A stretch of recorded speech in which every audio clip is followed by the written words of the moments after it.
See, the hardest thing about making changes is not the action of starting the change, but it is coming back the fifth or the sixth or even the umpteenth time and trying again. Because what happens is we get excited about our circumstance and what the circumstances of our lives or whatever it is we're going after can be.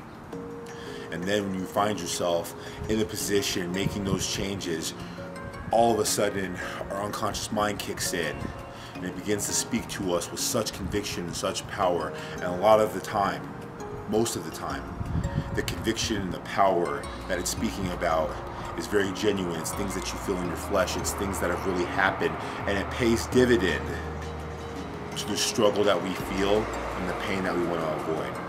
And that's really what this is about. It's about the aversion to pain. You see, what ends up actually happening is we say, okay, we're going to go through this process from a scientific level. What we don't understand is that we've been encoded over time and reinforced, and what begins to happen is in our brain we actually have connections for us to feel that way. And so when you're used to waking up every single morning and going through your day and doing the same things, and then you're late and then you get in your car and someone cuts you off in traffic, and you're used to laying on your horn and feeling anxiety and then rushing into work and just trying to avoid tension from a person that you don't like, whether it be a boss or a co-worker, only to have this adrenaline, this energy filling you constantly. Those characteristics then become conditioned habits, and those habits become the personality, and that personality is a trait that moves with you day in, day out, week after week, month after month, year after year. Before you know it, you wake up one day with your feet touching the ground, feeling miserable, and you say, how did this happen? How did I get here? See, what we have to understand about forming new habits is it doesn't just take intention. And yes, you need willpower, you're going to need to exercise that the way that we exercise our body, but it also takes strategy.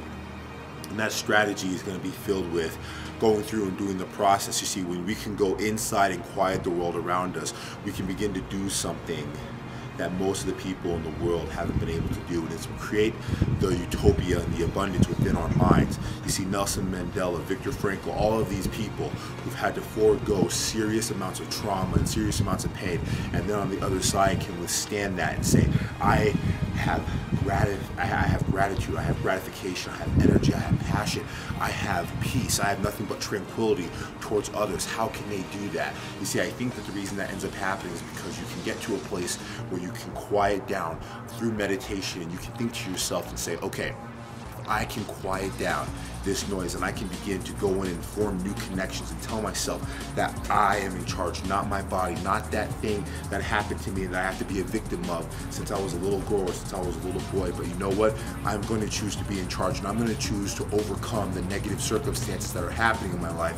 What begins to happen is now you begin to prune all of those synaptic transmissions, those reinforcing beliefs that have happened week after week, year after year, and those personality traits that we talked about begin to change. And what begins to happen is now your willpower can go to work. You see, now in that moment, that's when you can begin to say, okay, I'm going to wake up in the morning and I'm going to be a morning person. I'm going to have energy, and I'm going to make sure that I'm not rushing to work, because then I can feel at peace and tranquility, and I can put good things in my body that's going to stimulate my microbiome to make me feel good. And when you do that, you're going to begin to wake up and the day is going to work for you. And even when the life pushes back, you're going to be able to block out what's happening around you in your external world, because you have peace and tranquility and passion and a zest for life on the inside. And that's going to be the ticket. You see, guys, what we don't understand is that it's never about what happens to us. It's always about our response. That dictates the outcome. Stimuli plus response always dictates the outcome. And if you're in a position where you don't do this, then you will forever live with a victim mindset, which means that you will be at the mercy of whatever direction the wind blows. But when you're in a position where you have full power and full conscious awareness of exactly what it is you want to do, you can navigate and move any obstacle the way that you see fit, and you can create that world around you. And for that, everything will begin to work for you. And that's how you'll break past barriers, and that's how you'll ascend to new heights. And it doesn't matter how big that mountain is, it will just be the next obstacle and the next thing that you're going to do to triumph and succeed.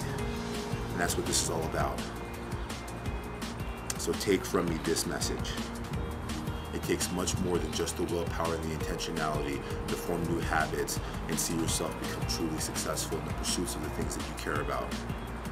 It takes a very conscientious discipline of going inside and figuring out how do you become the happy person regardless of the world around you. And when you do that, things will begin to move for you. So create the world that you want to see fit.